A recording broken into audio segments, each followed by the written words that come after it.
The tragic case of Audrii Cunningham shocked the small community of Livingston, Texas, and the nation. An 11-year-old girl's disappearance and murder revealed flaws in the legal system and inspired a movement for change. This is the story of Audrii, her family's fight for justice, and the lessons learned from an unthinkable loss.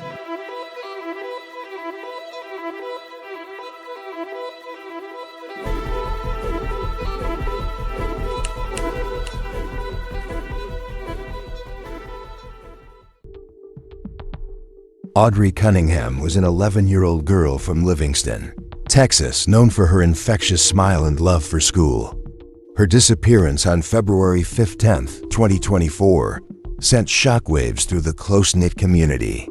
Audrii's morning started like any other. She prepared for school and headed toward her bus stop, but she never arrived. Her family reported her missing after school officials confirmed she was absent that day. Panic grew as the hours passed with no sign of her. The Texas Department of Public Safety and the Polk County Sheriff's Office launched a search, rallying community volunteers and law enforcement to locate the missing girl. 2 days later, a breakthrough came when authorities identified Don Stephen McDougal as a person of interest. McDougal, who lived in a camper behind the Cunningham residence, was familiar with Audrii and her family. He often helped by dropping her off at the bus stop or school. A critical clue emerged when Audrii's backpack was discovered near the Lake Livingston Dam. This find intensified the search and pointed investigators toward the Trinity River. The connection between McDougal's vehicle and the scene further solidified their suspicions. McDougal had a history of criminal behavior. In 2008, he pleaded guilty to enticing a child in Brazoria County, Texas, serving 2 years in prison. However, due to a legal loophole, he was not required to register as a sex offender, a fact that later devastated Audrii's family.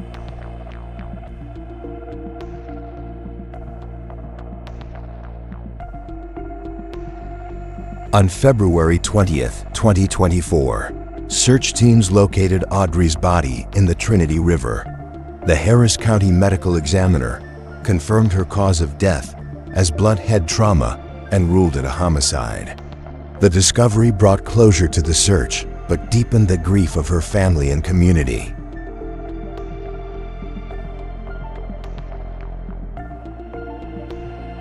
Audrii's grandparents, who had allowed McDougal to live on their property out of kindness, were left heartbroken. They expressed frustration that the legal system's oversight allowed a repeat offender to reside near children.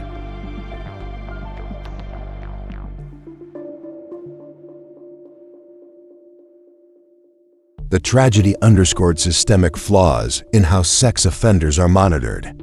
Audrii's case reignited debates about the need for stricter registration laws and better protection for vulnerable individuals.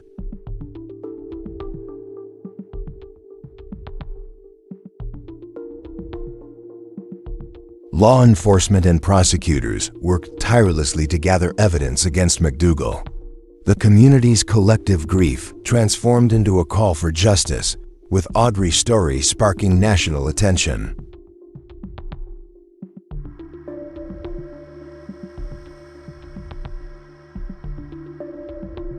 Don Stephen McDougal was arrested on an unrelated aggravated assault charge shortly after Audrii Cunningham's disappearance.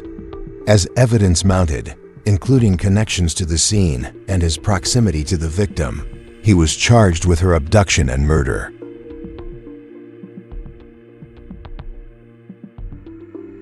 On January 17, 2025, McDougal entered a plea agreement, receiving a life sentence without parole or the possibility of appeal. Prosecutors noted that Texas law prevented them from seeking the death penalty due to McDougal's documented intellectual and developmental disabilities.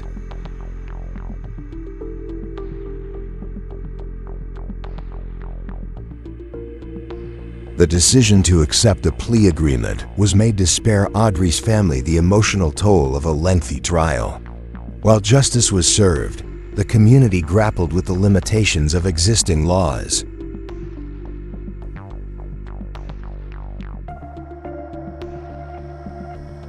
Audrii's grandparents, devastated by her loss, became vocal advocates for legislative change. They proposed Audrii's Law, which would mandate that individuals convicted of crimes against children register as sex offenders, closing the loophole that allowed McDougal to evade scrutiny.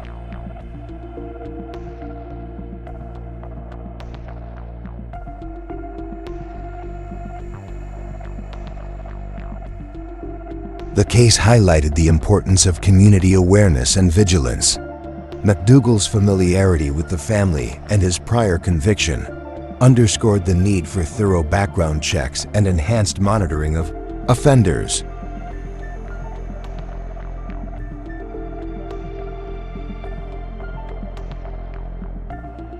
Public response to Audrii's story was overwhelming. Vigils were held to honor her memory, and social media campaigns raised awareness about the dangers of unregistered offenders. The community united in grief, turning their sorrow into a movement for systemic reform.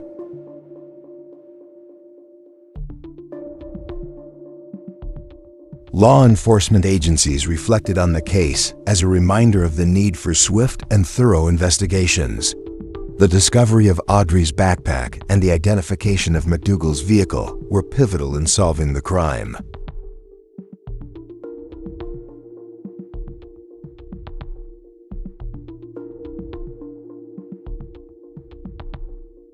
Audrii's Law gained traction among state legislators, with advocates emphasizing the need to prevent future tragedies. Her story became a symbol of resilience and the power of collective action to create change.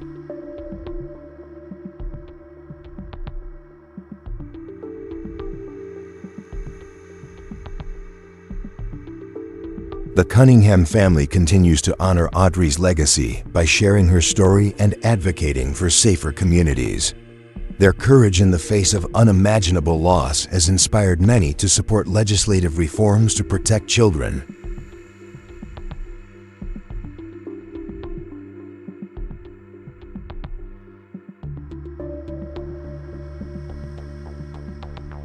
The case of Audrii Cunningham serves as a heartbreaking reminder of the importance of vigilance, community support, and justice. Her memory lives on through the efforts of those determined to ensure her story leads to meaningful change.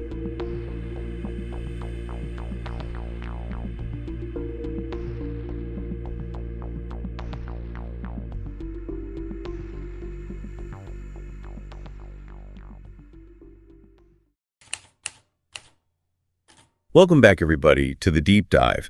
And today we're going to be tackling a pretty tough case. The case of 11-year-old Audrii Cunningham from Livingston, Texas. She was just a bright young girl, the kind of kid who just lights up every room with her smile, loved school, loved her family.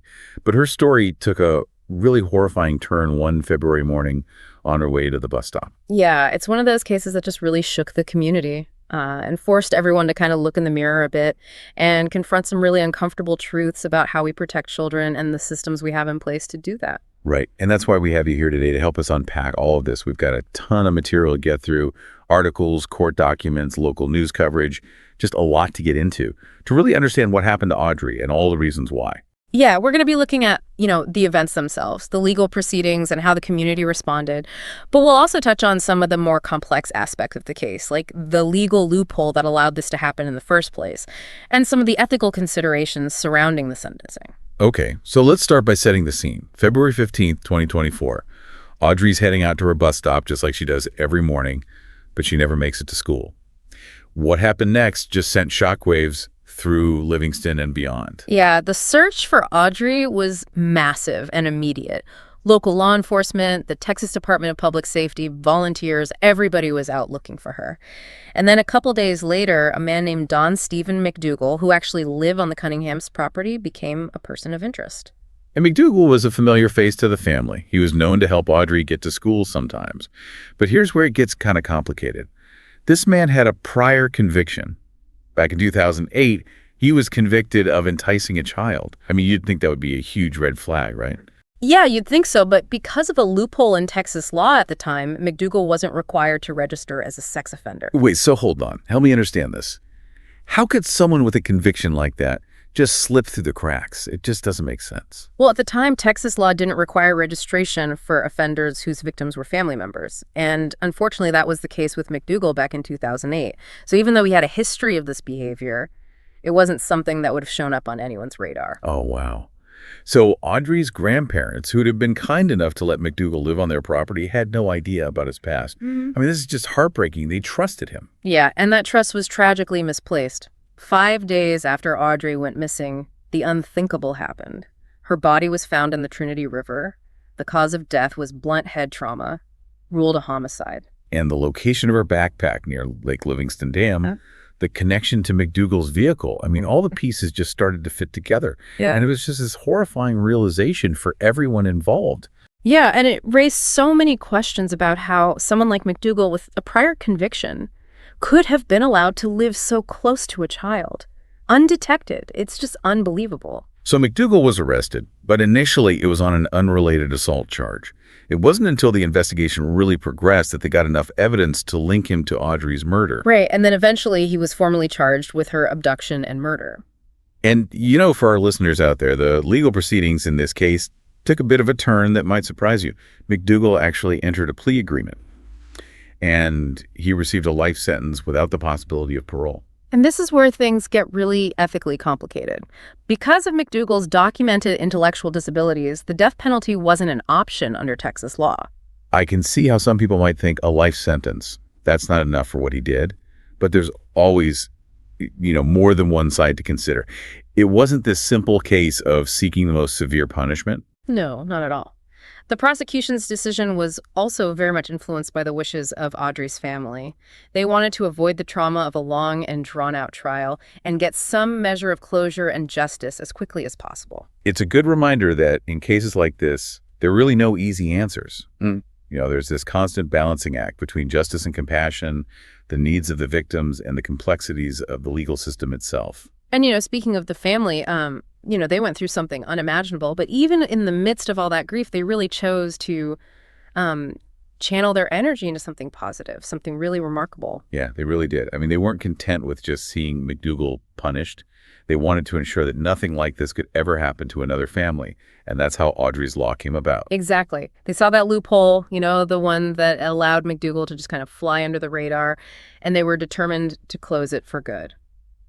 Audrey's law is really all about trying to prevent future tragedies by, strengthening the very system that failed their granddaughter. Okay, so let's get specific for our listeners. What exactly would Audrey's law change? What would it look like? Well, the biggest change, the key provision is that it would mandate sex offender registration for absolutely everyone convicted of a crime against a child. No matter the circumstances, no exceptions for family members, no more loopholes that people can exploit. Wow, that's a pretty big change to Texas law. It seems straightforward enough on the surface, but I imagine there's some pushback on something like this. Oh, there definitely is. Some people argue that it's just too broad, that it casts too wide a net and could lead to way too many people on the registry, which then makes it harder to focus on the truly high-risk individuals. They worry about the impact this could have on people who maybe committed a lesser offense years ago, maybe as a juvenile or something, and they've completely turned their lives around since then. Yeah, that's a valid point for sure. It's important to think about those unintended consequences. It's not as simple as just saying, okay, register everybody. Absolutely. Not at all. It's a complex issue, and that's why Audrey's law has sparked such a, heated debate. It really forces us to confront some tough questions about justice rehabilitation and finding that right balance between protecting children and ensuring fairness within the legal system. And, it's not just a legal debate either, right? I mean, this case has sparked such a powerful response from the community in Livingston and really across the state. People were outraged heartbroken, but also determined to do something to make a difference. Yeah, I think that's one of the most striking things about this whole case. It wasn't just confined to the courtroom. There were vigils and social media campaigns and people raising money for Audrei's family. It really showed the power of a community coming together in the face of a tragedy like this. And it really brought that conversation about child safety to the forefront. I mean, people were suddenly much more aware of the risks, the warning signs, and how important it is to be vigilant. Yeah, it's a tragic reminder that these dangers can be lurking anywhere, even in the places we feel safest within our own communities and even among the people we trust. And it underscores the fact that protecting children is a responsibility we all share. And speaking of community response, there's another important element to this case that I think we should explore. It's about that broader conversation surrounding child safety and how we can, create a culture of prevention. That's a really crucial point, because while Audrei's law focuses on legal reform, there's just so much more we can do as individuals, as communities, to prevent these tragedies from happening in the first place. So let's shift gears a little bit and talk about preventative measures. For the listener who's at home thinking, what can I do? What are some steps I can take to be more proactive about child safety in my own life? Well, the first thing is knowledge is power. Educating ourselves and our children about personal safety, appropriate boundaries, recognizing those warning signs, that's critical. And there are tons of resources available online through local organizations, even within schools, that can help with this. That's a great point. Yeah. It's not about living in fear, right? Yeah. But about, equipping ourselves with the knowledge and the tools to make smart choices and recognize when something just isn't right. Exactly. And then there's communication. Encouraging that open dialogue within families, schools, and communities about these issues can make a huge difference in creating a safer environment for everyone. So it's not just about talking to our kids. It's about creating a space where these conversations feel normal, where kids feel comfortable coming forward if something's wrong, and where we as adults are ready to listen and take action.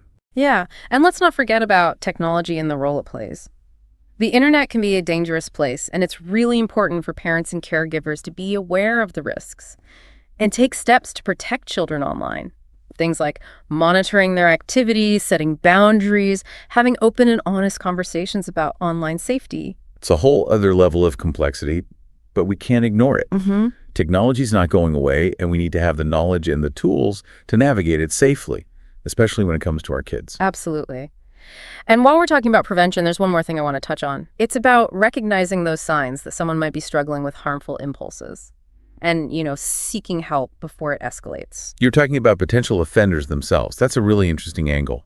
It's easy to focus on the victims and the punishment, but what about addressing the root causes of these behaviors? Exactly. With McDougal's case, having that prior conviction and then slipping through the cracks like he did, it really raises some questions about whether there were opportunities for intervention along the way. Were there signs that could have been picked up on earlier?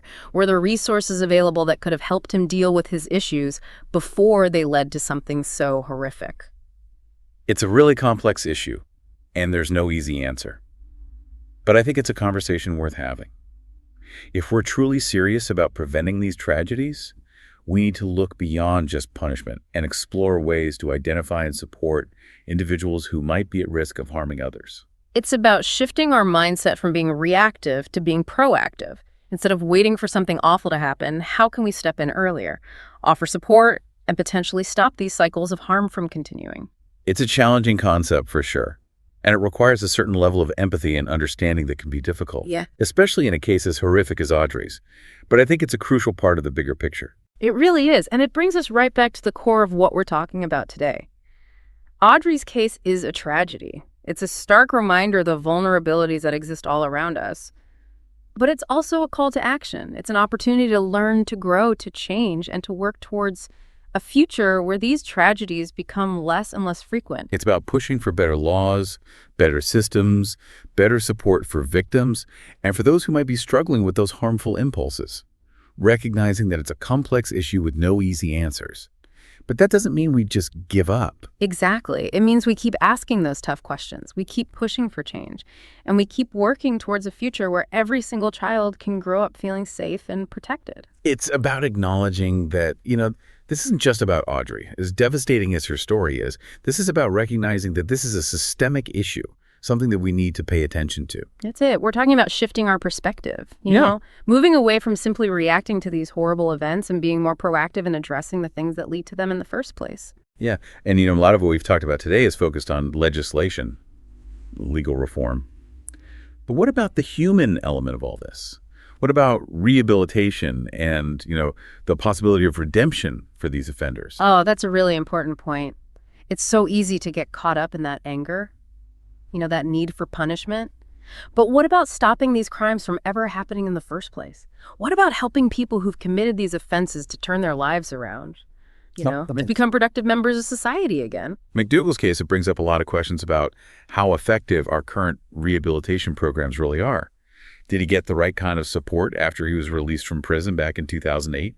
Were there even resources available to, address whatever issues he had and help him reintegrate back into society? These are questions that we as a society really need to be asking ourselves. If we're really serious about breaking these cycles of harm, we need to invest in programs that go beyond just locking people up. We need programs that get to the root of these behaviors and give people a real pathway to change. It's about understanding that, punishment by itself isn't always the answer. Right. We need to invest in solutions that help create a safer, more just society for everyone. Yeah, and that means we need to shift the way we think about offenders. We can't just see them as criminals, They're individuals who might be dealing with, all sorts of things. Psychological issues, societal pressures, lack of support, who knows? It's about recognizing that, true justice, it has to involve both accountability and that possibility of redemption. It's a tough conversation for sure, but it's one we can't shy away from. And that's what makes Audrei's case so powerful. It's not just a story about something awful that happened. It's a call to action, It's a reminder that we all have a part to play in creating a world where these things happen less and less. So as we wrap up this deep dive today, we want to leave our listeners with a few key things to think about. First, remember that knowledge is power.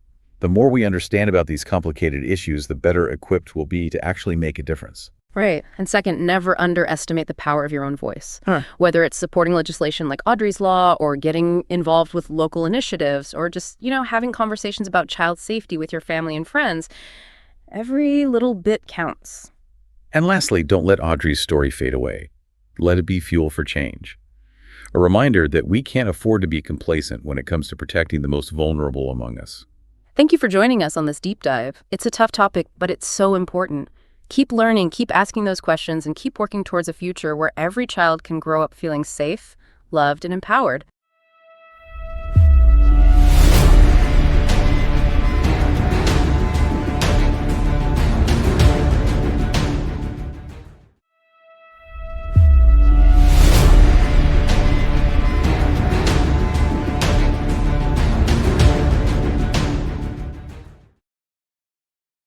Susan Powell seemed to have the life many dreamed of. Born on October 16, 1981 in Oregon, she grew up in a loving family surrounded by siblings who adored her. Her radiant smile and optimistic personality left a lasting impression on everyone she met.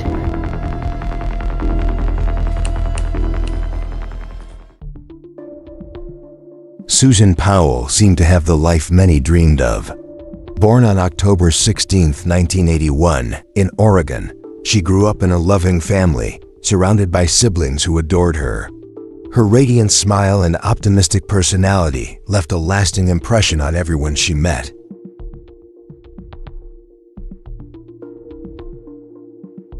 In her early 20s, Susan met Josh Powell, a seemingly charming and ambitious young man. They quickly fell in love and their relationship blossomed, leading to their marriage in April 2001. The couple envisioned a bright future together, filled with love, laughter, and family.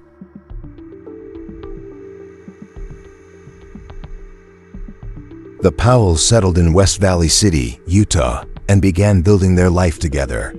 Susan worked as a cosmetologist and was known for her creative flair. Her clients adored her warm personality, while her friends admired her dedication to her family. Susan and Josh welcomed two sons, Charlie and Braden, into their lives. They were the center of Susan's world. She was a devoted mother, always ensuring her children were cared for and happy. Her social media posts often highlighted the joy she found in her family.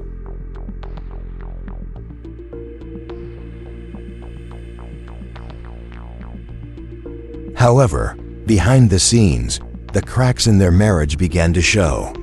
Josh's controlling behavior and financial irresponsibility began to weigh heavily on Susan.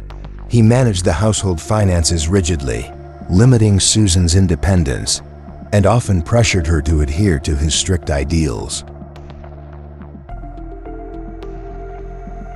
Josh's relationship with his father, Stephen Powell, also raised red flags. Stephen's inappropriate behavior toward Susan, including obsessive advances, made her uncomfortable. Despite her concerns, Josh failed to address his father's behavior, further straining their marriage.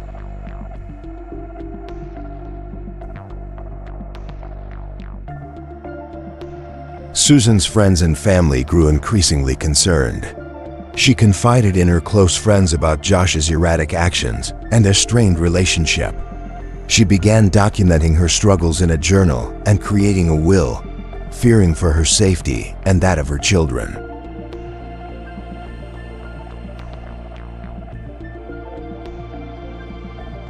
On December 6, 2009, Susan attended church with her family.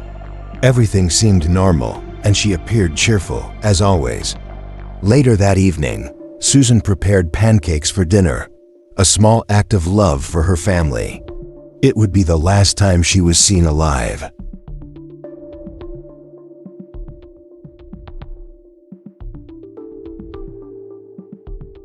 The next day, Josh failed to show up for work. Concerned co-workers called the police, who discovered the family home empty but ominously disturbed. Susan's purse, phone, and keys were left behind. Her friends and family were immediately alarmed.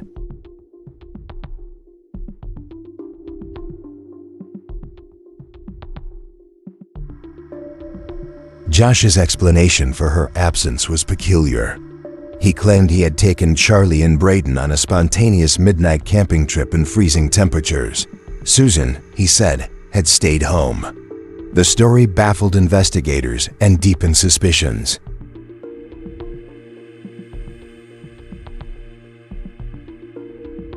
As the search for Susan began, the community rallied together. Volunteers distributed flyers, organized searches, and prayed for her safe return. Yet, the shadow of doubt loomed large over Josh, whose behavior grew increasingly erratic in the weeks that followed.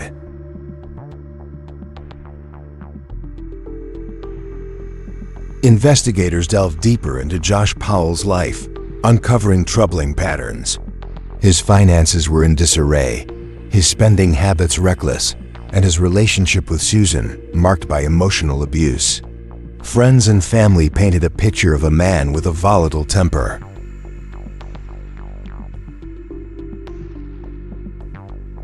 Susan's journal entries became a critical piece of evidence. They revealed her fears for her safety and concerns about Josh's controlling nature. She expressed love for her children, but voiced apprehension about the future if her marriage continued on its destructive path. As the investigation progressed, attention turned to Stephen Powell, Josh's father. During a search of Stephen's home, authorities uncovered thousands of explicit images and disturbing writings about Susan. Stephen's obsession had gone far, beyond what anyone imagined.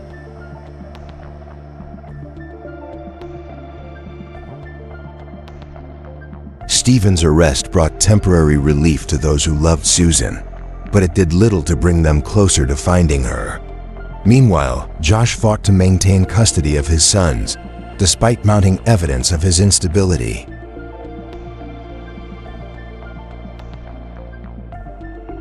In 2011, Josh's behavior became increasingly alarming. He displayed no concern for Susan's well-being and refused to cooperate with law enforcement. He even moved to Washington State to live closer to his father, further isolating his children from Susan's family. The tragic climax came on February 5, 2012. During a supervised visit with his sons, Josh locked the social worker outside his home. Moments later, an explosion rocked the neighborhood. Josh had intentionally set the house on fire, killing himself and his 2 young sons. The nation mourned the loss of Charlie and Braden, innocent victims in a heartbreaking story. Their deaths intensified the demand for answers about Susan's fate, but the case remained unresolved, shrouded in mystery and heartbreak.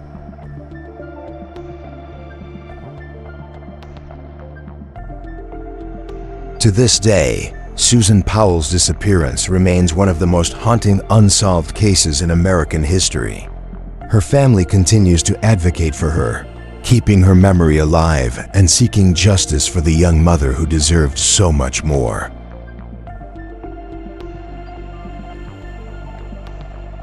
The legacy of Susan Powell is a reminder of the resilience of those left behind and the importance of shining a light on domestic abuse. Though her story is filled with tragedy, her family's unwavering commitment to finding the truth ensures she will never be forgotten.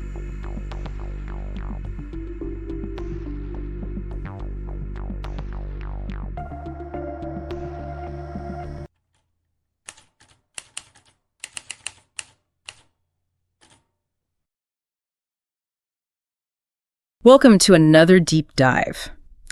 Today we're going to unpack a truly perplexing mystery, the disappearance of Susan Powell.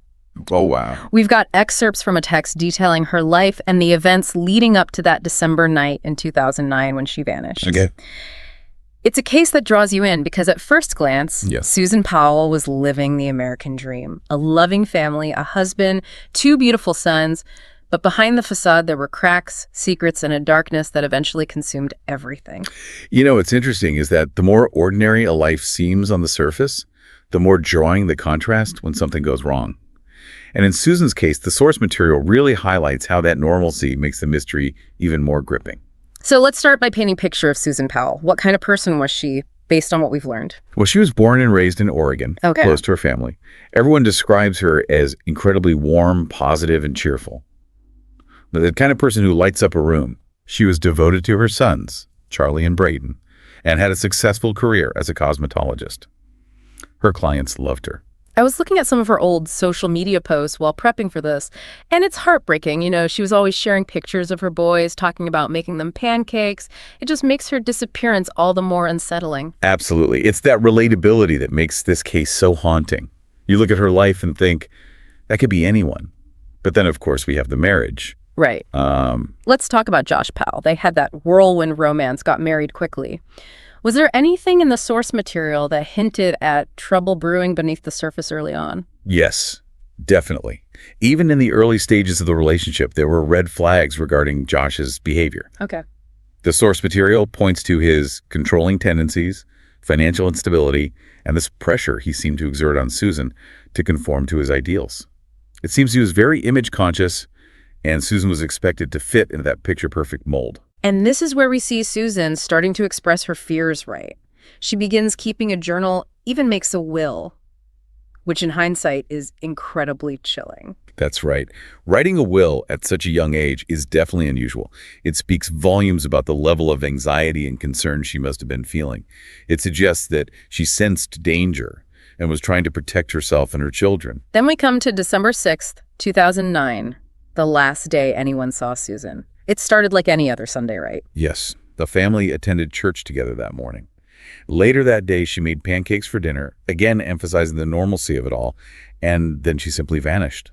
And it's the next day when things really take a strange turn. Josh doesn't show up for work, the police are called to the house, and what do they find? An empty house. Signs of a disturbance, yes, but no Susan. And perhaps the most baffling detail is that her purse, her cell phone, her keys, everything she would normally take with her was left behind. Okay, so if I'm an investigator, that right there sends off 1,000 alarm bells, right? What did Josh have to say about all of this? What was his explanation? His story was strange, to put it mildly. He claimed that he decided to take his sons on a spontaneous camping trip in the middle of the night in freezing temperatures, and that he left Susan at home sleeping. I mean, that sounds far-fetched even without the context of everything else. Did investigators buy his story? Not for a second. It was immediately met with skepticism, and suspicion naturally fell upon Josh.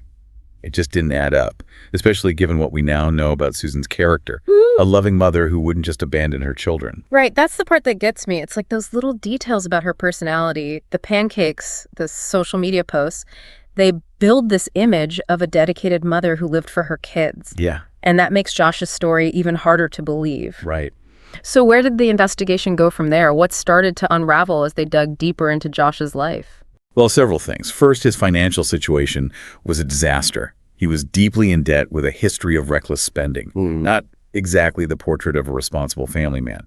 And then there were the accounts from friends and family, some of whom revealed disturbing instances of Josh's emotional abuse and volatile temper. Oh, wow. It painted a much darker picture of the marriage than what was initially presented. And of course, we can't forget about Susan's journal, which provided a chilling firsthand account of her experiences. Yes, her journal was a crucial piece of evidence. It gave voice to her fears, her concerns about Josh's controlling behavior, and the manipulation she was enduring. It's difficult to read those entries without feeling a deep sense of unease, knowing what ultimately transpired. I can only imagine how unsettling it must have been for investigators to read those words, knowing Susan had vanished without a trace. It really adds another layer of complexity to this already perplexing case, doesn't it? Absolutely. And as if Susan's situation wasn't complicated enough, there was another figure who entered the picture. Josh's father, Stephen Powell. Right. This is where we see another layer of disturbing behavior come to light, isn't it? Yes. Stephen Powell's behavior towards Susan was, to say the least, inappropriate. Okay. There were accounts of unwanted advances, an obsessive fixation, and the fact that Josh seemed to do little to address his father's behavior only fueled the suspicions surrounding him. And then, of course, there's the discovery made during the search of Stephen Powell's home, which I imagine sent shockwaves through the investigation. Absolutely. When investigators searched Stephen's home, they uncovered a vast collection of explicit images and writings about Susan. What? It became very clear that he had a deeply disturbing obsession with his daughter-in-law, which added a whole new dimension of creepiness to the case. It's almost like a nightmare unfolding, isn't it? You have Susan's disappearance, Josh's questionable behavior, and now his father's disturbing obsession. Right. It's hard to fathom what must have been going through the minds of everyone involved. So what happened next? What was the next major development in this twisted saga? Well, despite the mounting evidence and suspicion surrounding him, Josh fought fiercely for custody of his sons. He eventually moved with them to Washington State, effectively isolating them from Susan's family, who were desperate for answers. And it's there, tragically, that the story takes its most horrific turn. You're talking about the events of February 2012, right? The fire, the deaths of Josh and the boys. It's hard to even process something that awful. It's a truly devastating end to an already heartbreaking story. During a scheduled supervised visit with his sons, Josh locked the social worker out of the house, and moments later there was an explosion. He had intentionally set the house on fire, killing himself and his two young sons. It's difficult to even grasp the level of despair that must have driven him to such an extreme act. And the thought of those two innocent boys caught in the middle of it all is just, there are no words. It's a stark reminder of the devastating consequences of domestic violence and how quickly a situation can escalate into something truly horrific. And to add another layer of tragedy to this whole ordeal, Susan's body was never found. So even in death, there's no closure, no definitive answer to the question of what happened to her. What does the source material say about the investigation following the fire? Did anything new come to light? Despite extensive searches and continued efforts by law enforcement, Susan's disappearance remains an open investigation to this day. However, the fire did bring to light some previously unknown information. In the wreckage of Josh's house, investigators found a safe containing Susan's journals along with other personal items that she had kept hidden. It's like she knew on some level that something was terribly wrong and was trying to leave a trail, a record of what was happening. That's a very astute observation. The discovery of those hidden journals suggests that Susan was not only fearful for her safety, but also actively documenting her experiences, perhaps hoping that one day the truth would be revealed. That's incredibly poignant, and I imagine it must have been both heartbreaking and validating for her family to have those journals, to finally hear her voice in her own words. Absolutely. It gave them a deeper understanding of what Susan was going through and solidified their belief that Josh was responsible for her disappearance. This case has so many layers, so many disturbing elements. It's hard to know where to even begin unpacking it all. But one thing that keeps coming to mind for me is the role of financial abuse in domestic violence situations.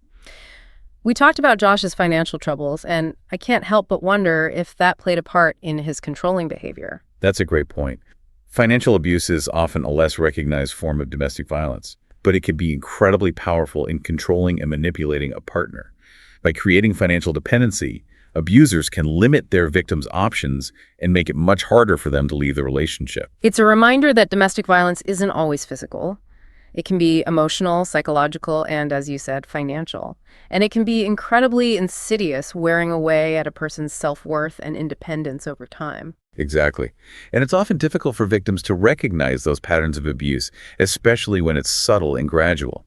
It's a complex issue with far-reaching consequences, and I think Susan's case highlights just how important it is to understand the various forms that domestic violence can take.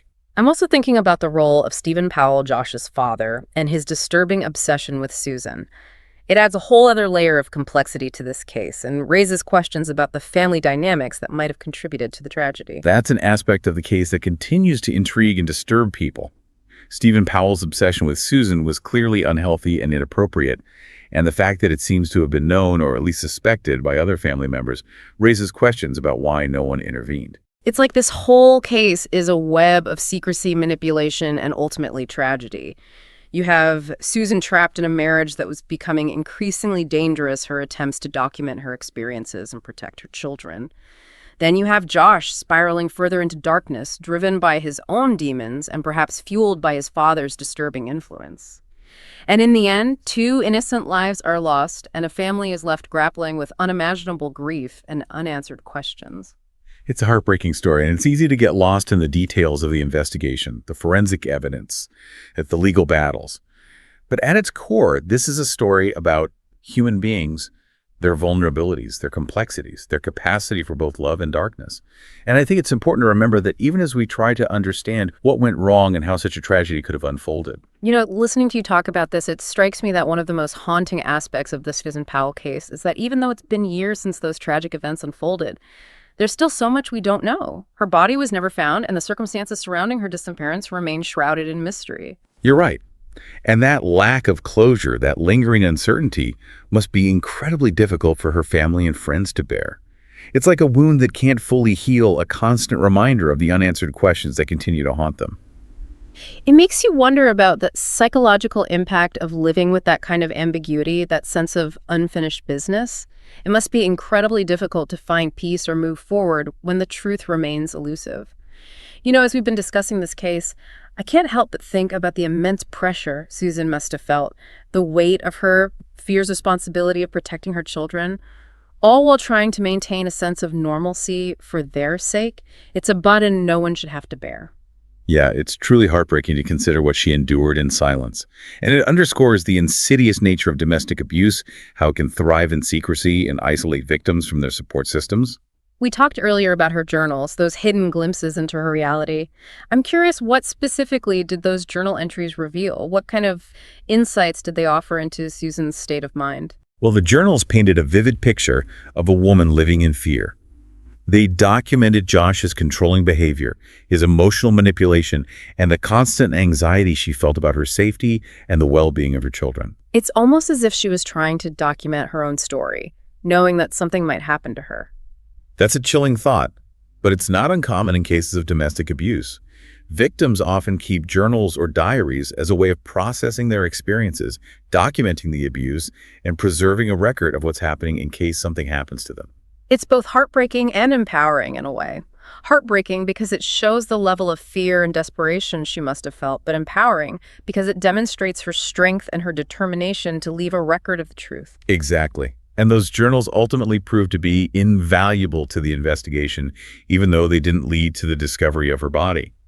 They provided concrete evidence of the abuse she was suffering and helped to establish a timeline of events leading up to her disappearance. It makes you wonder what would have happened if those journals hadn't been found. Would Josh have been able to maintain his facade of innocence? Would the truth about Susan's situation ever have come to light? It's impossible to know for sure, but those journals undoubtedly played a crucial role in shaping the public perception of the case and in galvanizing support for Susan's family's pursuit of justice.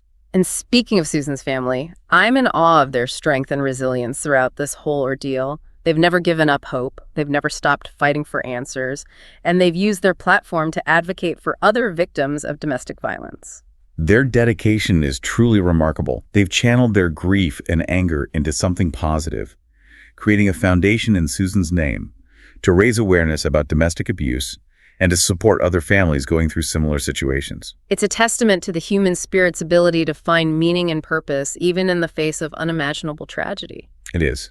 And it's a reminder that even though we can't change the past, we can learn from these experiences, honor the memories of those we've lost, and work towards creating a better future. So as we wrap up this deep dive into the disappearance of Susan Powell, I want to leave our listeners with a few final thoughts. First and foremost, if you or someone you know is experiencing domestic violence, please know that you are not alone. There are resources available, people who care, and help is out there. Don't hesitate to reach out to break the silence and to seek support. And remember, there's no shame in asking for help. It takes immense strength and courage to acknowledge a situation and to take steps towards safety and healing. I think it's also important for all of us to be more aware of the signs of domestic abuse. Not just physical violence, but also the more subtle forms of emotional and psychological manipulation. By educating ourselves, we can better recognize these patterns and intervene when we see them happening. Absolutely. And let's not forget the importance of listening to and believing survivors. Their stories matter, their voices deserve to be heard, and their experiences should never be dismissed or minimized. We've talked a lot about the darkness in this case, but I think it's important to end on a note of hope. Even in the face of such tragedy, we can find inspiration in the resilience of the human spirit, in the unwavering love of Susan's family, and in their tireless efforts to bring about positive change. You're right. The Susan Powell case is a stark reminder of the devastation that domestic violence can inflict, but it's also a testament to the power of hope, the importance of speaking truth to power, and the enduring strength of those who fight for justice. Thank you for joining us on this deep dive into the perplexing and heartbreaking disappearance of Susan Powell. We hope this conversation has sparked some important reflections and encouraged you to take action in your own communities to prevent violence, support survivors, and work towards a world where tragedies like this become a thing of the past. And remember, even small acts of kindness and compassion can make a difference. Let's all strive to be more aware, more supportive, and more vocal in our efforts to create a safer and more just world for everyone.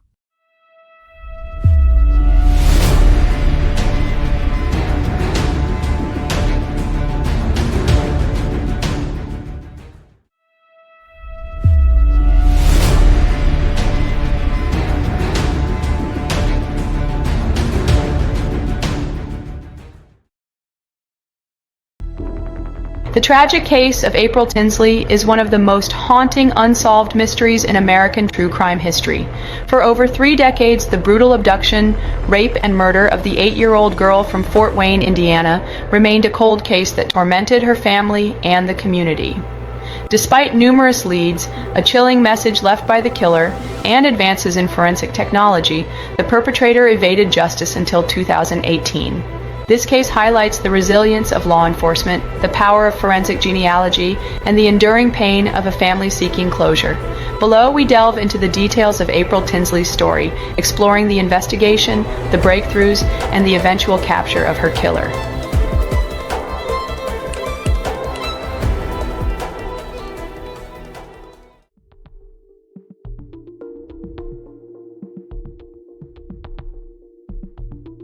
On April 1, 1988, 8-year-old April Tinsley left her friend's house in Fort Wayne, Indiana, to retrieve her umbrella. It was a seemingly ordinary day, but it would end in tragedy. When April failed to return home, her mother, Janet Tinsley, grew frantic and contacted the police. A community rallied together, launching a massive search involving 250 police officers and 50 volunteers. Despite their efforts, there was no sign of the young girl.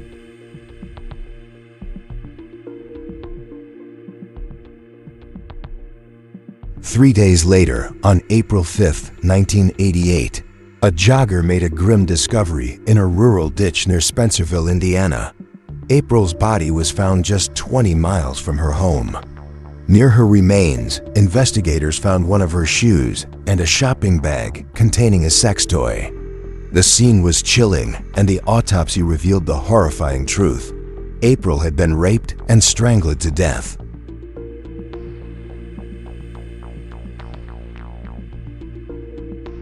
The pathologist estimated that April had been dead for 1 or 2 days before her body was discovered. Evidence suggested her body had been placed in the ditch just 4 hours before it was found. The brutality of the crime shocked the community and left April's family in unimaginable pain.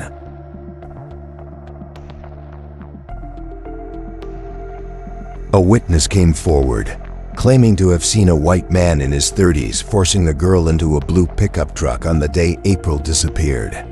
Police used this description to create a composite sketch of the suspect, but initial leads failed to produce any concrete results. The case quickly grew cold, leaving investigators frustrated and the community on edge.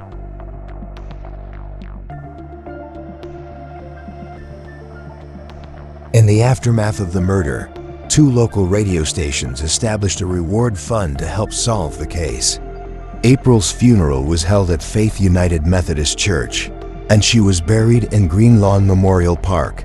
The tragedy inspired the formation of a Per Aile, a volunteer group dedicated to preventing child abductions and assisting law enforcement in similar cases.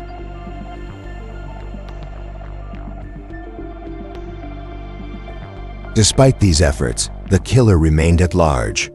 The case became one of Indiana's most notorious unsolved crimes, haunting the Tinsley family and the Fort Wayne community. For years, it seemed as though April's murderer would never be brought to justice. Then, in 1990, a chilling development reignited the investigation. A message was found scrawled on the side of a barn in St. Joseph Township. Written in crayon, it read, "I kill 8-year-old April M. Tinsley. And did you find the other shoe? Haha, I will kill again." The message was accompanied by a used condom, which forensic testing confirmed matched the DNA from the crime scene.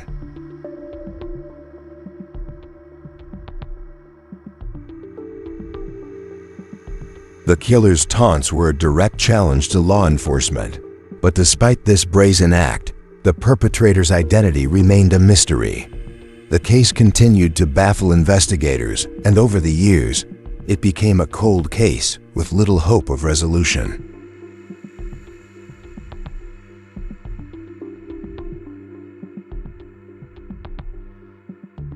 However, the Tinsley family never gave up hope. They continued to push for answers, and their perseverance would eventually pay off. Advances in forensic technology would later provide the breakthrough needed to solve the case, but it would take decades of waiting and heartache.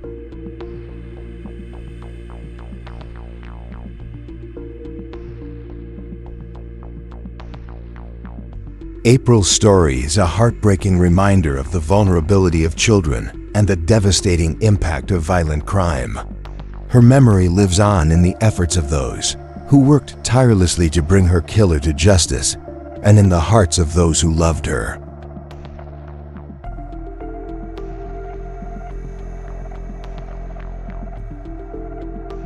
Two years after April Tinsley's murder, a chilling message appeared on a barn in St. Joseph Township. Written in crayon, it read, "I kill 8-year-old April M. Tinsley, and did you find the other shoe? Haha, I will kill again." The message was accompanied by a used condom, which forensic testing confirmed matched the DNA from the crime scene. The killer was taunting police, and the community was terrified.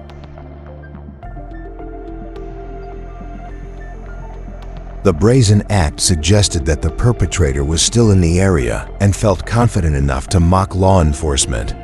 Despite this new evidence, investigators were unable to identify the suspect. The case grew colder, and the killer's identity remained a mystery. In 2004, the killer resurfaced, leaving 4 notes in the Fort Wayne area. 3 of the notes were placed on girls' bicycles, and 1 was left in a mailbox. The notes, filled with spelling errors, threatened further violence and claimed responsibility for April's murder. One note read, "Hi honey, I've been watching you. I am the same person that kidnapped and raped and killed April Tinsley. You are my next victim."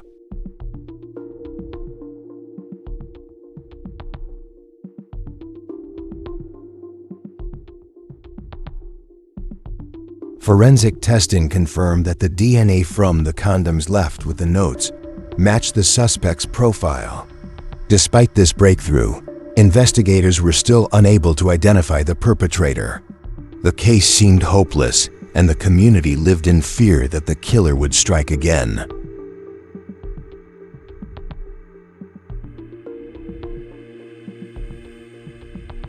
For years, the case remained stagnant. Investigators pursued numerous leads, but none panned out. The Tinsley family continued to seek justice, but as time passed, it seemed less and less likely that the killer would ever be caught.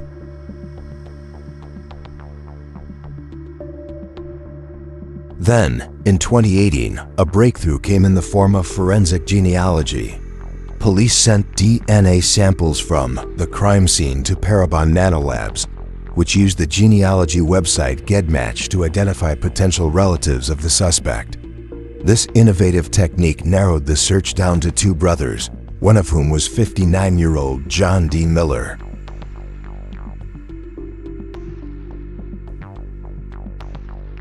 Miller, a reclusive man living in Greville, Indiana, quickly became the prime suspect. Police collected DNA from his trash, which matched the evidence from the crime scene. On July 15, 2018, detectives approached Miller at his home and brought him in for questioning.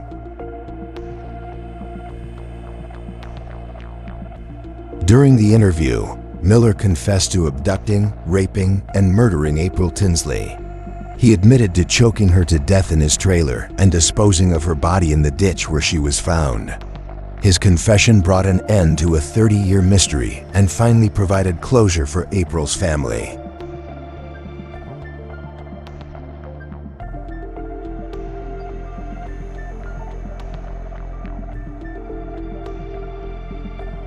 In December 2018, Miller pleaded guilty to the charges and was sentenced to 80 years in prison. The Tinsley family expressed relief that justice had finally been served, though the pain of losing April would never fully heal.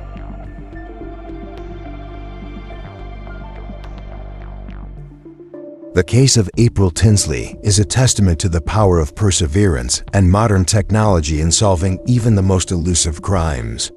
Her memory lives on as a reminder of the importance of justice and the enduring strength of those who seek it.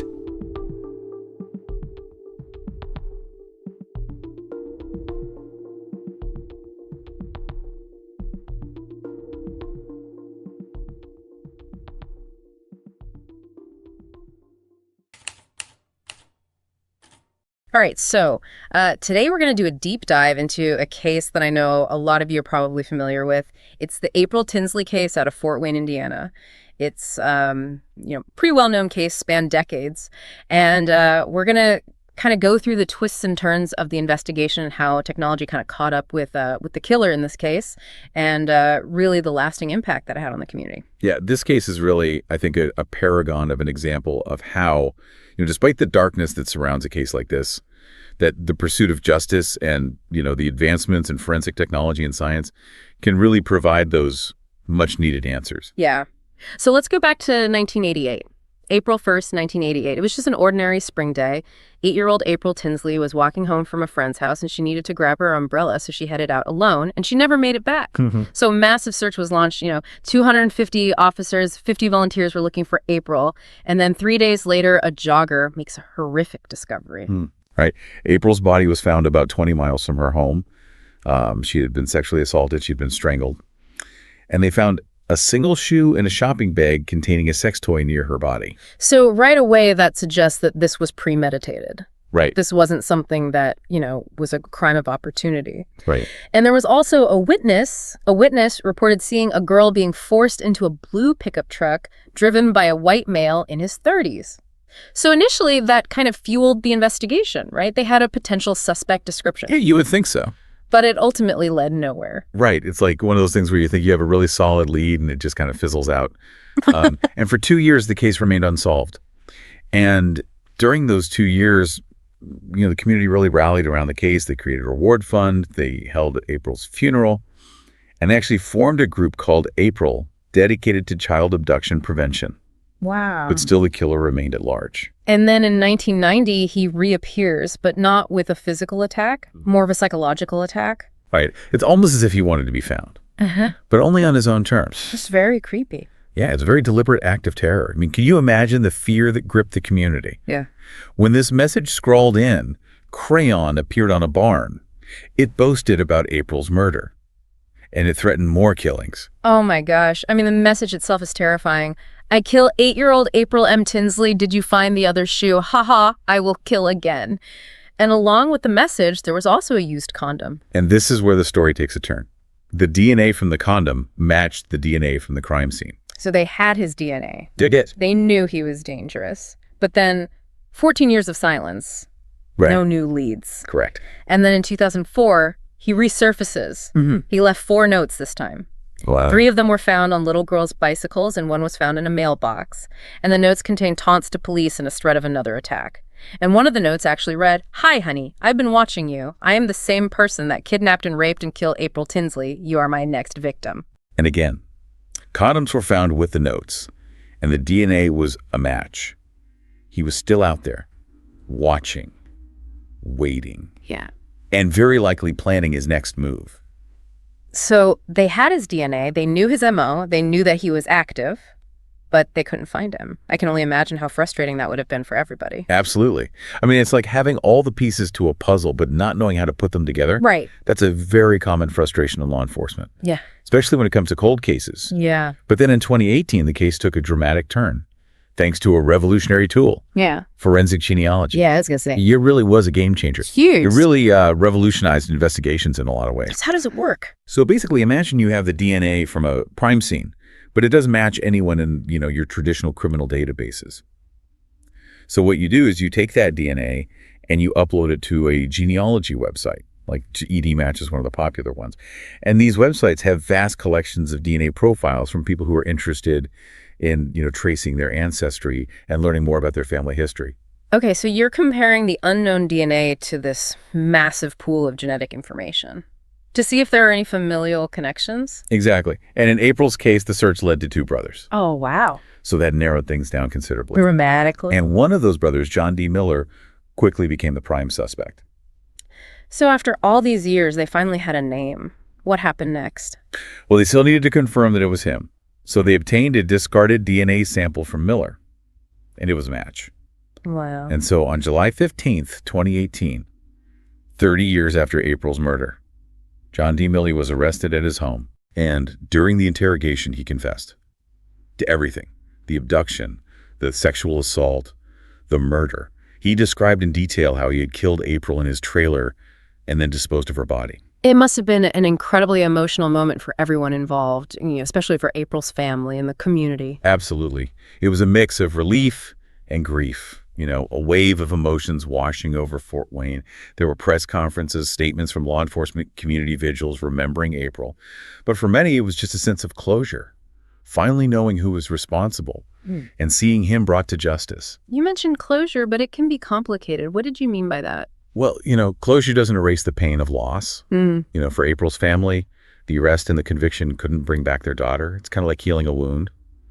The star may fade, but it never truly disappears. Yeah, it's a powerful analogy. And for the community, even though they had the perpetrator behind bars, there were still lingering questions, like, were there things that could have been done to prevent this? Right. And, could he have been caught sooner? Right. And then there's the lasting impact on those girls who found Miller's notes on their bikes. I mean, they were directly targeted, threatened. That kind of experience leaves a mark. Yeah. Regardless of whether the threat was actually carried out. Yeah, and it's a reminder that the ripple effects of a crime like this go far beyond just the immediate victim. Absolutely. It impacts families, friends, and the entire community. Absolutely. An entire community lived in fear for all those years. And the April Tinsley case really brought national attention to this tool of forensic genealogy. It did. And it kind of shined a light on this revolutionary tool that is now helping to solve cold cases all across the country. crazy. It really is incredible. It's like adding a whole new dimension to investigative work. Being able to trace a suspect's family tree through their DNA. It sounds like something out of a science fiction novel, but it's real, and it's helping to bring answers to families who thought they would never see justice. Absolutely. It's not just about solving crimes.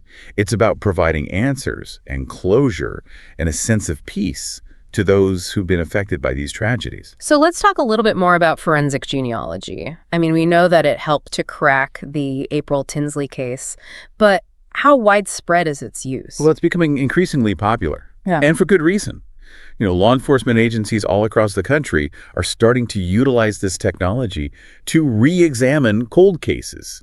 And we're seeing more and more success stories. So it's like a whole new era of crime solving. It is. It's this blend of cutting-edge science and good old-fashioned detective work. Exactly. It's a fascinating intersection of technology and human ingenuity. Yeah. And it's having a really profound impact on the world of criminal justice. I mean, it sounds incredible, but I'm sure there are challenges. Oh, absolutely. It's not without its complexities. One of the biggest concerns is privacy. Okay. When you submit your DNA to a genealogy website, you're not just revealing information about yourself, you're also revealing information about your relatives, even those who haven't consented. So let's say I take one of those ancestry DNA tests, just to learn about my family history. I could unknowingly be contributing to a criminal investigation about, a third cousin twice removed that I've never even met. Exactly. So it really raises some questions about informed consent. Did everyone who submitted their DNA to these databases fully understand that their genetic information could be used for law enforcement purposes? Yeah, it's a great area for sure. It is. And it's something that's being debated in legal and ethical circles. Yeah, I mean, we hear a lot about data privacy in the context of, social media and our online activity, but this is your DNA. Right. This is your genetic blueprint being used in ways that you may not have anticipated. It's a really complex issue. There are no easy answers. I mean, on the one hand, we have this incredible tool that can help solve crimes and bring justice to victims. But on the other hand, we have to consider the privacy rights of individuals and ensure that their genetic information is being handled responsibly. It's a delicate balance, for sure.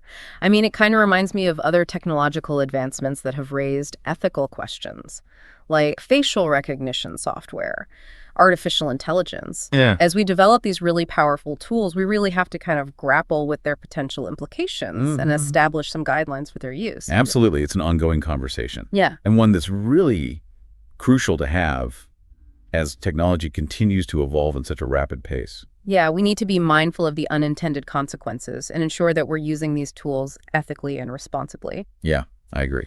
So it sounds like forensic genealogy is like a powerful weapon in the fight against crime, but one that needs to be wielded carefully and with a deep understanding of its implications. I think that's a good way to put it. We've covered a lot of ground today. We've explored this really heart-wrenching case that haunted a community for decades. We talked about the science behind forensic genealogy and the strategies that are used. And we even touched upon the ethical considerations that come with using such a powerful tool. As we wrap up this deep dive, I just kind of wanted to get your final thoughts on the April Tinsley case. Well, for me, it's just a stark reminder that the pursuit of justice can be a very long and arduous process, but it's always worth it. The April Tinsley case really highlights that even after 30 years, the truth can prevail. And advancements in technology combined with the unwavering dedication of law enforcement can bring closure to families and hold perpetrators accountable for their actions. Absolutely. It's a testament to the resilience of the human spirit, the power of hope, and the unwavering belief that even in the darkest of times, the light of truth will eventually shine through. I agree. It's been great having you. It's been a pleasure. And we'll leave our listeners with this thought. In an era where our DNA can unlock so many secrets, how do we balance the pursuit of justice with the protection of privacy? It's a question that I think is going to continue to challenge us as we navigate this, ever-evolving landscape of technology and its impact on our lives. Thanks for joining us for this deep dive into the April Tinsley case. Until next time, keep exploring, keep questioning, and keep learning.